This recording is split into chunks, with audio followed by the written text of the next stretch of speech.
Hello, it is I, Khandie, your no BS photographer, kind of podcast lady. Welcome back to The Loud Lens. This is the podcast where, to be honest, I tell it how it is and you appreciate that. I'd like to think now we would have some upbeat music, but to be honest, you're probably sick to death of hearing Christmas carols and all that. We are in the weird Christmas New Year gooch of the calendar. I don't know how else to describe it. The turkey sandwiches are piling up. The in-laws are pretty much making you feel like you need to become a little bit crazy and get out the house. Or maybe you love them. Maybe you're blessed with lovely ones like I am. But it's a weird time of the year. You're stuck between should I relax or, oh no, the new year's coming, what do I do? So today we're going to get real. And this is quite a grown-up podcast for me. What we should actually be doing right now, planning our 2025 goals, dodging those pesky sales. Not even had I finished my Christmas dinner was I getting sales from various photography companies, and also targeting the right clients for your business. Whether you're a wedding shooter, a family portrait shooter, a product, or whatever it is, we're going to go through and we're going to get our act together. So grab your coffee, grab your Prosecco if there's any left, grab your vodka, or literally just grab a glass of water. Let's toss that impulse buy lens out of your car and get into it. And this would be where the music comes on and you'd be like, oh my God, Khandie, you've really upped the game here. Wow, I haven't done that yet. So just enjoy this brief moment of silence. Silence. Why you got to stop the panic buying? Right, if you're like me, you would have opened your phone or whatever and you would have discovered that all your emails, whatever, there would be emails about, hey, 20% off, lifetime discount, blah, blah, blah. Here's an advert. Everything that you've just spent ages saving for Christmas has literally just gone on sale. And you're like, oh my God. Right, apart from my friend who says, I'll just return it and then buy it at the discounted rate, which genius financial advice, I'm sure. Here's my advice. Stop. Buy nothing, do nothing. That fancy new lens that you think you need to land the next client. No, honestly, no. The preset pack, stop it. It will not magically make your photos better. They will still be turds. And that marketing course. Yeah, I know I talked about marketing costs in the last podcast, but seriously, stop. Breathe. You worked really hard this year. And for those of you who aren't aware, the UK, if you're in the UK, don't forget you've got that tax to pay, but also it's a kind of time when traditionally photography work is a little scarce. So don't be jumping off buying loads of things, okay? Because you're probably not going to want to need it. If you are going to spend, you need to spend smart, my loves. And there's a few things worth your money. And I'm going to talk about this from a voice of experience. Backup solutions, completely worth your money. If there is something that is going to be a career-ending nightmare, I don't mean that. No one's career really ends. We just think it does. Losing a client's photos is scary. Get your backup. Look at your website. Was it built in 2010? Is it time for an upgrade? Makes sense. That's money well spent. Client experience tools, like a client software to streamline your processes, makes sense. I use Studio Ninja. If you go into the podcast little place of like, what it's about, you'll find my discount codes all in there. There's a link to them all, okay? You don't have to use Studio Ninja. I like it. But these are the things that you should be spending your money on. So much time we're like, oh, I need a new camera bag. Do you? Or do you just want a new camera bag? Now, don't get me wrong. If yours, like mine, broke on a strap, you're like, yeah, that makes sense. However, do I need one just because I like the color of that? No, you need to be looking at things that really help your business right now, because we know we're going into 2025 where finances for most people, if not all people, are extremely tight. And we work in a luxury industry. And that means there aren't going to be as many clients about if we're not clever. If we're not Claire. Claire's a great person, I'm sure. If we're not clever, we need to think about how we're spending our money. So let's not fall into the pitfalls of spending where we don't need to. And let's actually start dealing with perhaps potential problems in our business that we can now save. Okay? Now let's review and reset, because 2025 is going to be kicker. So we can think about all the sales traps that we've fallen into, like I bought this and it didn't happen. You want to review what happened in 2024 so you're not falling for it in 2025. So look at your wins. What shoots made you the happiest? What clients did you love working with? And if you love them that much, these are the type of client and the clientele you want to be focusing on for 2025. This is where you want to do. Okay, so maybe you've like tried out a new portrait style. Like, that's what I liked. Maybe that's where you need to be focusing. Or maybe you went into product photography like so many of my friends did and they love it. Go do that. Okay, go lean into what you love. But this is the hard bit, identifying what projects drained your energy. What were the ones did you go, oh my God, I can't do this anymore. I really can't. What were your nightmare scenarios? Who were, and I hate to say this, nightmare clients that you don't want to deal with? Write them down, because it's time you start saying no to them. 2025 is not the year that you need to be effing up and wasting your time. You cannot afford to in 2025. And I mean this.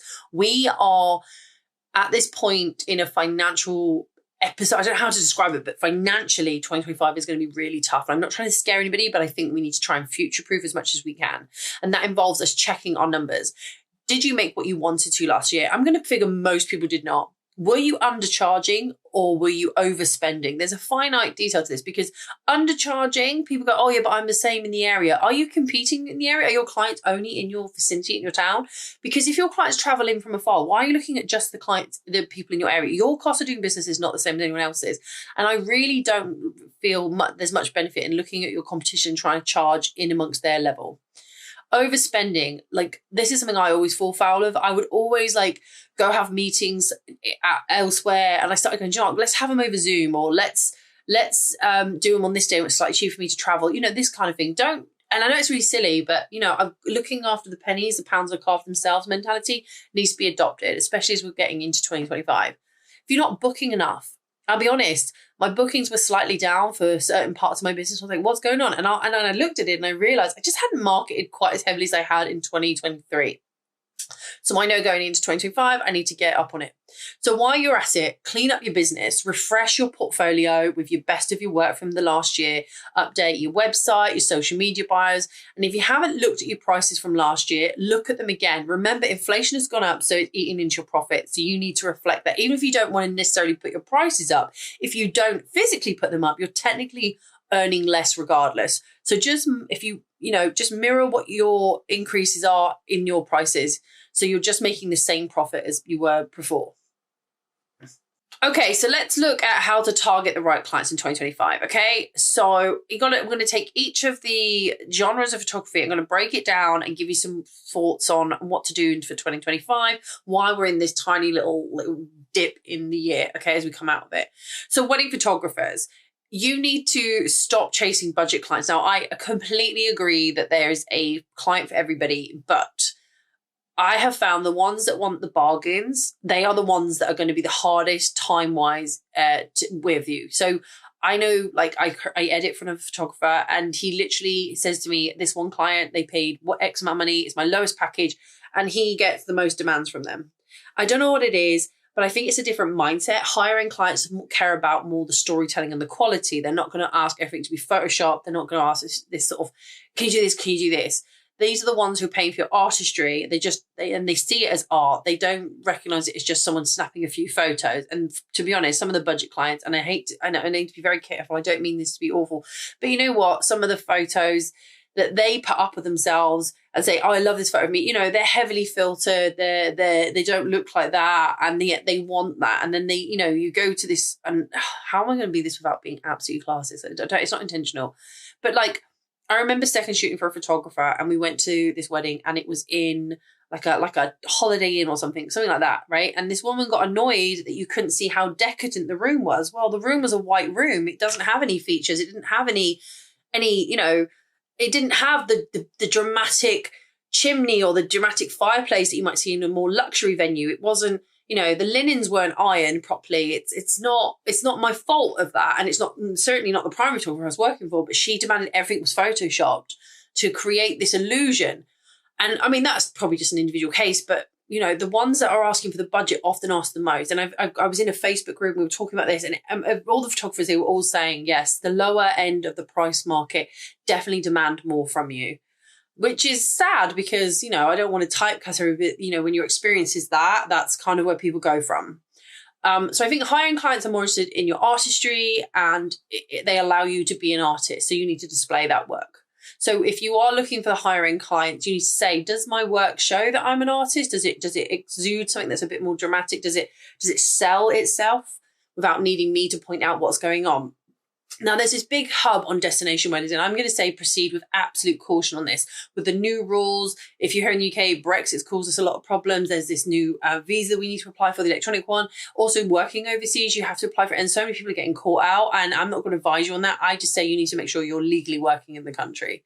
And even if you're going over there and you're not getting paid, you still are technically working because you're putting in your portfolio. So be really, really careful. I'm only saying this from somebody who was in a Facebook group and they were talking about, oh my God, I got in trouble. I've got this letter saying that I was illegally working. I think it was Italy. I think she said she was. She'd gone over to second shoot this gorgeous villa wedding. And basically they've discovered that she was working there because she was working there, even though she wasn't paid. You are still working because she was giving her flights in a hotel, and that's a form of remuneration. So she's now in a little bit of a sticky situation. Now, that being said, if you were up for destination weddings, you know, big budgets, gorgeous locations, and often less hassle, but comes with its problems financially. So are you financially set up to go and do destination weddings? Perhaps not, but why don't you, if you want, look more at the luxury venues here within the UK? Partner with venues, reach out to them and say, hey, this is my work. I'd really love to become maybe one of your, recommended suppliers. I have a bit of a bugbear with arranging styled shoots because I feel like a styled shoot doesn't really reflect your skill level as a wedding photographer, definitely as a portrait photographer, not as a wedding photographer. So I know there's been a massive backlash online. I think one of the big magazines or Facebook groups or something did a whole expose on them, and loads of people were outing photographers who just did style shoots to pass off their portfolio. For me, I think just reaching out and touching base with the luxury venues is far better for you. Where can you find the clients though? Well, go big or go home, they say. You've got to look for luxury wedding venue and see where are they showing up? Where are people looking for them? Maybe it's the wedding planner. Look in the luxury wedding market yourself. Have a delve around. Ask for referrals. And remember, you need to treat every client like royalty. And honestly, if the more they feel comfortable around you, the more likely they are to offer you to their friends or their loved ones or whoever, right? So that's one for you, I guess. I hope that helps. Let's look at brand photographers. So you need to figure out who your dream client is. Are they small size businesses, independents, sole traders, mid-sized businesses? Are they corporate clients who have these big elaborate offices? Are they influencers and entrepreneurs who need a constant content all day? Think about it. Small to medium business probably want their professional images polished, and they probably do them once a year. Whereas corporate clients, they have big budgets to renew everything, and it's a bit more as professional. And I'll be honest, most of them start renewing them, in my experience, in January. So you need to be pitching to them early. Now might not be the best time, but I would certainly think about reaching out to them and offering your services. Influencers, entrepreneurs, they need constant content. So whatever it is, make sure you keep showing up that you're doing stuff like this. So where can you find these people? I'll be honest, LinkedIn, Instagram, networking events, they're your main goal. So how active are you on LinkedIn? LinkedIn is a great way to share your work and connect with other business owners. Ouch, I just smacked my desk. Networking events. Obviously, there's not too many networking events right now, but maybe get your name down to them. But pick with caution. I have found that some of these so-called networking events are borderline, I'm going to get hate for this, cultish. I remember going to one, it was 6:15 in the morning. I got an absolutely heinous, barely cooked bacon butty, and I don't eat pork. I declined it, other than the fact it was swilling in its own yuckness. And I was told that everyone took in turns to stand up and talk about who they were and what they wanted. And they were asking for business from within the group, right? So you were kind of obligated to pass your business and at a discount, can I say, to people already in this group, which was just a little bit like, it feels a little culty and social. I don't know, maybe I'm reading it all wrong. So I was there, I was under an invite. And as I was due to leave, this gentleman said, oh, can I have a quiet word with you? And I was like, okay. And he took me to a table away from the group and just started barking at me about how I needed to join up. It's only £290 a week, or I'm sorry, a month or something. I was like, I'm just not interested in this. This isn't the kind of clientele I want to deal with. This isn't my thing. It's not at all what I'm interested in.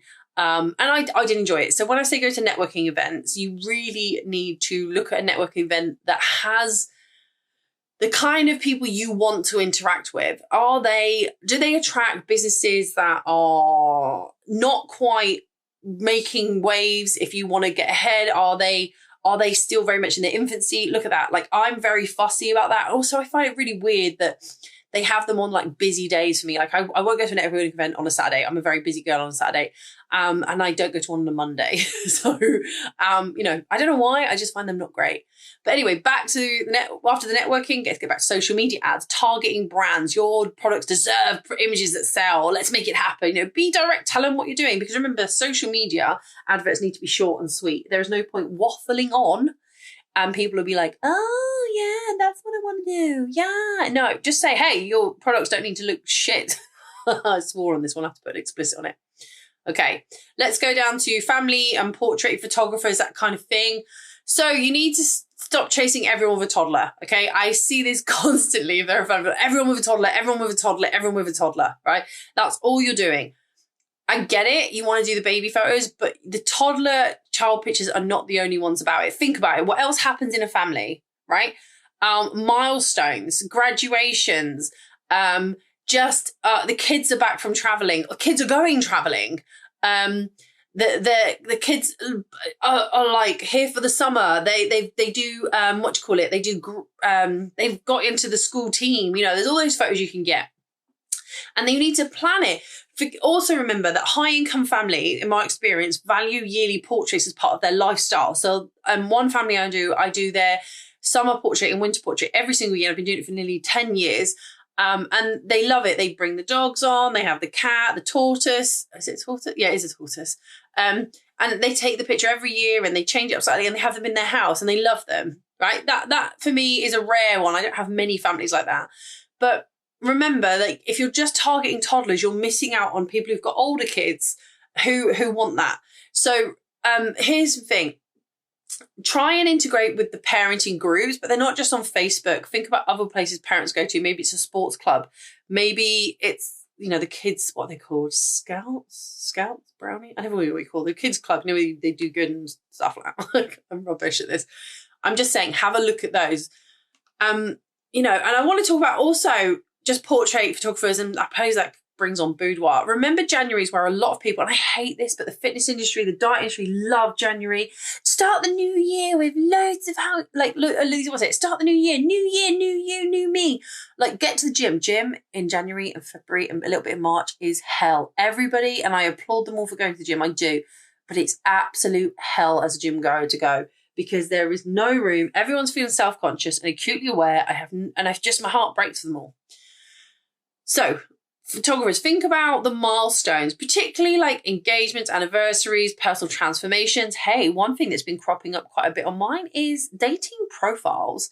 There is a specific year or day between now and New Year, I think it is, where people, and this is one for the romantics or not, where people file for divorce. I can't remember what day it is. It's just after Christmas. It's definitely before the new year. It's like they get Chris out the way and they go, I can't face another year with you. And it's a day when they most sort of ask for a divorce. And, you know, dating profiles, the makeovers, the looks they do, it's such a nice thing to do. And also remember that, let's be honest, Valentine's Day is just around the corner. So perhaps it's time to reach out to those women's groups, fitness studios, whatever they're called, gyms, maybe bridal shops, lingerie shops, just play hairdressers and just offer your services, you know, start going around there. Now, event photography, I'm going to say to you, event photography is tough in January, because I don't know much events that run in January, okay? Maybe your local council runs something, maybe there's a tournament, maybe there's something like that, but in terms of like big events, I'm not sure what actually happens in January, because from my experience, they are gone. That's not to say that people aren't having birthday parties you could go to or cultural celebrations. But for me, just network. Make sure you reply to past clients and just say, hey, it was great to shoot your event at this time on this day. I hope you keep in mind for the next one. But also it's a time to get into the heads of future clients. So maybe there's a conference centre near you and you can say, hi, I just want to touch base and offer my service as a photographer. So the event people who hire it out to others can be like, hey, we know this photographer who's local, this person. Okay. Now, I don't know what your specific niche is, but it's very simple. Stop chasing the wrong people and start showing up for your dream client, which sounds utterly cliche, but you need to show up in the places they will be. It is going to be hard out there in 2025. Believe me, it's going to be hard. I'm looking at Student Ninja, looking at what I earned last year and the year before, and I'm like, it's going to be tough. January always has been a tough month for me. I've always recognized that, so I make sure I have enough money saved for January. I always have it as like my rainy month, I call it, because it's just, you know, the work's there, but it's not as plentiful as it was because you lose all the event photography and all that. That's why I do my minis, essentially. So while everyone else is still in holiday mode, I want you to sit down at your computer or your laptop, wherever it is, get a notebook and pen out and go through and start implementing some of this, okay? Refresh your website, write a couple of blog posts, schedule some social media and start putting yourself out there. Anyway, that's today's episode. I am going to go and watch yet another Christmas-themed horror movie. Pretty much loving, actually it's not really a horror movie, loving Violent Night. If you haven't seen it, it's a nice it's not light-hearted at all, but it's fantastic. I really like it. I absolutely love it. I will just remind you all that if you are going to the photo and video show in March, you can use SPK20 to get a discount on the tickets if you are not eligible to get the pro ticket for free if you're a professional photographer. I am doing a meetup. I believe it's the 10th of March. Don't forget to follow me on all social medias. And this has been The Loud Lens. Until next time, stop buying crap you don't need. Focus on what your goals are, write them down, make them visual, and go get them, tiger. And let's make 2025 the best year yet, or at least try to make it out to be the best year. I have been Khandie, your host. There'll be some outro music at some point. It's not going to sound like that in the slightest. I hope this has given you a clear roadmap of how to go. But love yous. See you soon. Bye.